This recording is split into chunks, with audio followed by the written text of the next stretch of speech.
नमस्कार, सप्तधारा न्यूजमध्ये आपले स्वागत आहे। आज शुक्रवार दिनांक 31 मे 2024 न्यूज बुलेटिनमध्ये जाणून घेऊया आजच्या ठळक घडामोडी। अनपडवाडीत खासगी फायनान्स कंपनीच्या कर्मचाऱ्यास अज्ञात व्यक्तींकडून कर्जदारासह कुटुंबियांना मारहाण, वॉटर स्टेशन पोलीस ठाण्यात गुन्हा दाखल। अनपडवाडी तालुका कोरेगाव येथे खासगी फायनान्स कंपनीच्या कर्ज वसुलीवरून झालेल्या वादावादीत कर्जदार व संबंधितांच्या नातेवाईकास फायनान्स कंपनीचे कर्मचारी व अज्ञात इसमांनी शुक्रवारी सकाळी 10:30 वाजण्याच्या सुमारास लाकडी दांडके व दगडाने बेदम मारहाण केली। या प्रकरणी वॉटर स्टेशन पोलीस ठाण्यात गुन्हा दाखल करण्यात आला आहे। याबाबत घटनास्थळावरून मिळालेल्या माहितीनुसार अनपडवाडी येथील अजित बोबडे यांनी एका फायनान्स कंपनीकडून कर्ज काढून दुचाकी खरेदी केली होती। या कर्जाच्या हप्ते वसुलीसाठी शुक्रवार दिनांक 31 रोजी सकाळी 10:30 वाजता या कर्जाच्या वसुलीसाठी आलेल्या तन्मय भोसले व कर्जदार यांच्यामध्ये शाब्दिक वादावादी झाली। त्यानंतर संबंधित फायनान्स कंपनीच्या कर्मचाऱ्यांनी कर्जदारास दमबाजी करून बघून घेतो असे म्हणत निघून गेले। त्यानंतर काही वेळातच तन्मय भोसले व आणखी 3 अनोळखी इसमांनी अजित बोबडे याच्या घरी जाऊन त्यांना लाकडी दांडके व दगडाने बेदम मारहाण केली। यामध्ये अजित बोबडे गंभीर जखमी झाले असून त्यांचे कुटुंबीय व नातेवाईक किरकोळ जखमी झाले आहेत। अजित बोबडे यांच्यावर पिंपळे बुद्रुक येथील ग्रामीण रुग्णालयात उपचार सुरू आहेत। या प्रकरणी अंकुश बोबडे यांनी फिर्याद दिली असून वॉटर स्टेशन पोलीस ठाण्यात रात्री 8 वाजण्याच्या दरम्यान रीतसर गुन्हा दाखल करण्यात आला आहे। सहाय्यक पोलीस निरीक्षक अशोक हुलगे यांच्या मार्गदर्शनाखाली तपास सुरू आहे। धामनेरचे कुटुंब प्रमुख शहाजीराव क्षीरसागर यांचा वाढदिवस अभिनव पद्धतीने साजरा, सामाजिक समतोल राखत ग्रामस्थांनी राबविले आदर्शवत उपक्रम। केवळ महाराष्ट्रातीलच नव्हे तर संपूर्ण देशात यशवंत ग्राम धामनेरची विशेष ओळख निर्माण करून देणारे नेतृत्व कोरेगाव तालुका शेतकरी खरेदी विक्री संघाचे चेअरमन शहाजीराव क्षीरसागर यांचा वाढदिवस ग्रामस्थांनी गुरुवारी आणि शुक्रवारी अत्यंत साधेपणाने सामाजिक समतोल राखत समाजापुढे आदर्श ठेवत साजरा केला। एकूणच वाढदिवसानिमित्त खर्चिक कार्यक्रमांना फाटा देत आदर्श आहोत, आदर्श राहू आणि भविष्यात आदर्शवत वाटचाल करू असा संदेश धामनेर ग्रामस्थांनी दिला आहे। शहाजीराव क्षीरसागर यांनी ग्राम स्वच्छता अभियानाच्या माध्यमातून धामनेरचा कायापालट केला आहे। त्याचबरोबर भारत फोर्ज लिमिटेड CSR विभागाच्या माध्यमातून धामनेरसह कोरेगाव, खटाव, सातारा व कराड तालुक्यातील ग्रामीण भागाचा कायापालट केला आहे। त्यांनी अनेक विविध उपक्रम राबवले आहेत। त्यांचा वाढदिवस हा ग्रामस्थांसाठी पर्वणी असतो। दरवर्षी सामाजिक उपक्रम राबवून हा वाढदिवस साजरा केला जातो। साताऱ्यातील प्रसिद्ध व्याख्याते प्राध्यापक श्रीधर साळुंखे यांचे गुरुवारी रात्री महाराष्ट्राची संत परंपरा या विषयावर व्याख्यान झाले। अध्यक्षस्थानी ज्येष्ठ मार्गदर्शक शहाजीराव धामनेरकर होते। अत्यंत ज्वाज्वल्य विषयावर झालेल्या या व्याख्यानाने ग्रामस्थांमध्ये मन आणि मत परिवर्तन झाले आहे। ग्रामपंचायत सदस्य सुनील क्षीरसागर यांनी प्रास्ताविक केले। शशिकांत क्षीरसागर यांनी सूत्रसंचालन केले। अशोक देसाई यांनी आभार मानले। शुक्रवारी सकाळी 10 वाजता रक्तदान शिबिराचे आयोजन करण्यात आले होते। सध्याच्या उन्हाळी परिस्थितीमध्ये रुग्णालयामध्ये रक्ताचा असणारा तुटवडा लक्षात घेऊन हा उपक्रम राबवण्यात आला। ग्रामस्थांनी विशेषतः युवक कार्यकर्त्यांनी उत्स्फूर्तपणे रक्तदान केले। ग्रामपंचायत सदस्य अजित निंबाळकर यांच्या हस्ते या शिबिराचे उद्घाटन करण्यात आले।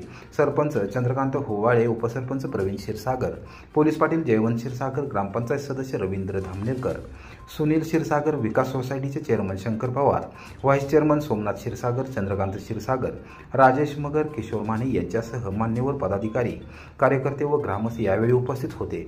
साताऱ्याच्या बालाजी रक्तपेढीचे वैद्यकीय अधिकारी राम भोसले यांच्यासह ओंकार नलवडे, प्रमेय इंगळे, अनुराधा बर्गे, सचिन शिंदे यांनी शिबिराच्या यशस्वीतेसाठी परिश्रम घेतले।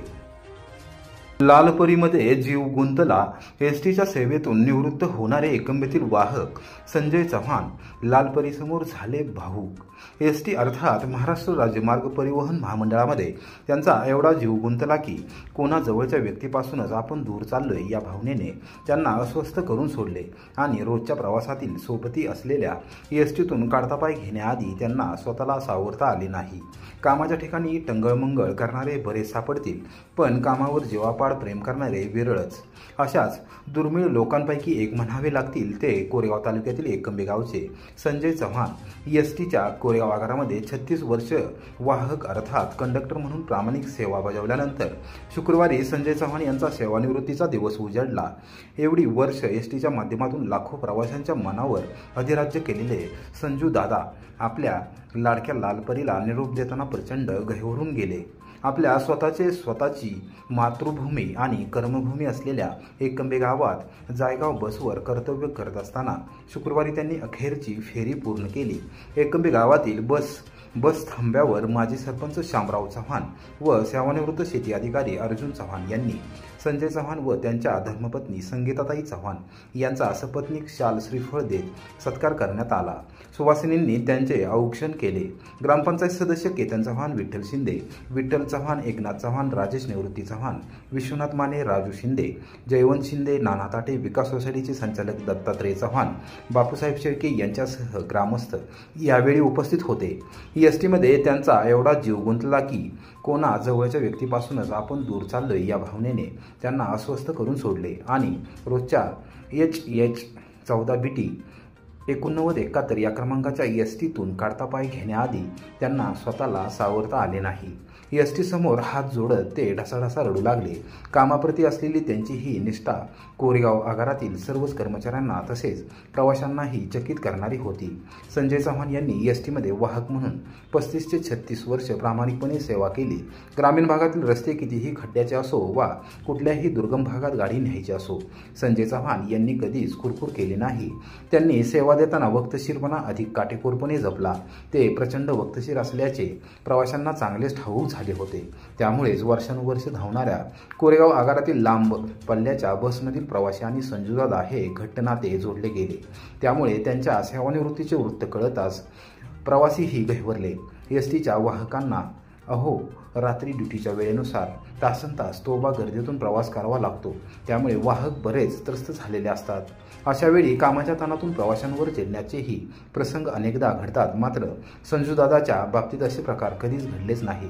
त्यांनी आपल्या जीवनात सुखदुःखाच्या एसटीच्या सेवेवर परिणाम होऊ दिला नाही. आपल्यामुळे प्रवाशांना नाहक त्रास नको हे व्रत त्यांनी 35 ते 36 वर्षाच्या सेवेदरम्यान जपले. त्यांनी अखंडित सेवा बजावली.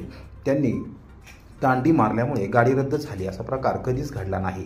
मात्र वयोमानामुळे अर्थात सेवानिवृत्तीमुळे त्यांच्या सेवेला ब्रेक लागला. एसटीला मारली घट्टमिटी. एसटीच्या सेवेतून निवृत्त होणे संजूदादाच्या मनाला रोचलेले नाही. पण निवृत्तीपुढे त्यांच्या हाती दुसरा पर्याय उरलेला नाही. निवृत्ती स्वीकारताना त्यांनी आपल्या रोजच्या एसटीला घट्ट मिठी मारली. त्यांच्यासारख्या निष्ठावान कर्मचाऱ्यामुळेच आजही एसटी लाखो प्रवाशांच्या मनावर अधिराज्य करत आहे. पाचगणीतील पंचतारांकित ग्रँड व्हिक्टोरिया दी फर्न हॉटेल जिल्हा प्रशासनाकडून सील. प्रचंड तक्रारी आल्याने प्रशासनाने केली धडक कारवाई. पर्यटकांमध्ये खळबळ. पाचगणी व महाबळेश्वर या थंड हवेच्या ठिकाणी असलेल्या अनधिकृत बांधकामावर कारवाईचा सपाटा सातारा जिल्हा प्रशासनाने लावला असून महाबळेश्वरमधील विशाल अग्रवाल यांच्या हॉटेलमधील बार सील केल्यानंतर जिल्हा प्रशासनाने पाचगणीतील प्रख्यात पंचतारांकित ग्रँड व्हिक्टोरिया दी फर्न हे हॉटेल दुपारी 2 वाजण्याच्या सुमारास सील करण्यास सुरुवात केली. जिल्हा प्रशासनाने अचानक कारवाई सुरू केल्याने पाचगणीकरांचे धाबे दणाणले आहेत. प्रशासनाचा भला मोठा वाहनांचा ताफा आणि पोलीस दलाची वाहने पाहून पर्यटक देखील अचंबित झाले आहेत. राज्याचे मुख्यमंत्री एकनाथ शिंदे हे दरे येथे 3 दिवसाच्या मुक्कामासाठी आले असून तेथे पाचगणी व महाबळेश्वर येथील अनधिकृत बांधकामासंदर्भात त्यांच्याकडे तक्रारी करण्यात आल्या होत्या. त्यानुसार त्यांनी जिल्हाधिकारी जितेंद्र डुडी यांना तात्काळ चौकशी करून कारवाई करण्याबाबतचे आदेश दिले होते. जिल्हाधिकाऱ्यांनी महसूलसह अन्य विभागाच्या खातेप्रमुखांची तात्काळ बैठक घेत चौकशीचा सपाटा लावला होता. या चौकशीदरम्यान पाचगणीतील पंचतारांकित ग्रँड व्हिक्टोरिया दी फर्न हॉटेल विषयी अनेक तक्रारी असल्याचे समोर आले होते. या तक्रारीच्या अनुषंगाने महसूल नगरविकास विभागाचे अधिकारी व कर्मचाऱ्यांचा ताफा पोलीस दलाच्या कर्मचाऱ्यांसह पाचगणीत दाखल झाला आहे. त्यांनी हॉटेल सील करण्यास सुरुवात केली आहे. उन्हाळी हंगामाच्या शेवटच्या टप्प्यामध्ये पाचगणीत प्रचंड गर्दी असून विकेंड असल्याने महाराष्ट्रासह परराज्यातून मोठ्या प्रमाणावर पर्यटक दाखल झाले आहेत. पंचतारांकित हॉटेल ग्रँड व्हिक्टोरिया दी फर्न हे फुल झाले होते. आता प्रशासनाने कारवाईचा बडगा उगारल्याने पर्यटकांना भर उन्हात धावपळ करत अन्य हॉटेलची शोधाशोध करावी लागत आहे. तसेच प्रशासनाच्या कारवाईला सामोरे जावे लागत आहे. एकूणच पाचगणी व महाबळेश्वरमधील अनधिकृत बांधकामे प्रशासनाच्या रडावर आली असून नजीकच्या काळात फार मोठी कारवाई होण्याची शक्यता व्यक्त केली जात आहे. पुणे अपघात प्रकरणातील विशाल अग्रवाल यांच्या महाबळेश्वरमधील हॉटेलचा बार प्रशासनाने सील केला. जिल्हाधिकाऱ्यांच्या आदेशानुसार राज्य उत्पादन शुल्क विभागाची कारवाई. पुणे येथील बहुचर्चित पोर्शे कार अपघात प्रकरणातील अल्पवयीन आरोपीचे वडील विशाल अग्रवाल यांचे महाबळेश्वर येथे शासकीय मिळकतीमध्ये अलिशान हॉटेल असून या ठिकाणी विनापरवाना बांधकाम व बार असल्याचे उघडकीस आले होते. या प्रकरणी चौकशी करून कारवाई करण्याचे आदेश मुख्यमंत्री एकनाथ शिंदे यांनी दिले होते. त्यानुसार चौकशी झाली. अग्रवाल यांच्या हॉटेलमध्ये बेकायदेशीर बार सुरू असलेले स्पष्ट झाले. जिल्हाधिकारी जितेंद्र रुडी यांच्या आदेशानुसार राज्य उत्पादन शुल्क विभागाने शुक्रवारी सकाळी 11 वाजण्याच्या सुमारास हॉटेलमधील बार सील केला आहे. 3 दिवसांच्या विश्रांतीसाठी कोयना खोऱ्यातील दरेगावी मुक्कामी आलेले मुख्यमंत्री एकनाथ शिंदे यांच्यापर्यंत विशाल अग्रवाल यांच्या हॉटेलचे प्रकरण पोहोचले होते. माध्यमांनी या संदर्भात विचारणा केली असता या हॉटेलची चौकशी करून तातडीने कारवाई करण्याचे आदेश मुख्यमंत्री एकनाथ शिंदे यांनी जिल्हाधिकारी जितेंद्र रुडी यांना दिले होते. या आदेशाने जिल्ह्यातील महसूल व राज्य उत्पादन शुल्क विभागाची यंत्रणा खडबडून जागी झाली होती. जिल्हाधिकारी जितेंद्र रुडी यांनी प्राधान्यक्रमाने प्रकरणाची चौकशी सुरू केली होती. महाबळेश्वर गिरीस्थान नगरपालिकेचे मुख्याधिकारी योगेश पाटील यांना तात्काळ सातारा येथे पाचारण करण्यात आले. अग्रवाल यांच्याकडे असलेल्या शासकीय मिळकतीची मूळ मालकी, वापर, बांधकाम परवाना, बार, स्पा या संदर्भात जिल्हाधिकारी रुडी यांनी चौकशी सुरू केली. दरम्यान या हॉटेलमधील बार बेकायदेशीर असल्याचे चौकशीमध्ये स्पष्ट झाल्याने राज्य उत्पादन शुल्क विभागाने तातडीने पावले उचलत बार सील करण्याची कारवाई केली. पुढील चौकशी पूर्ण होईपर्यंत हॉटेलमधील बारला सील ठोकले आहे.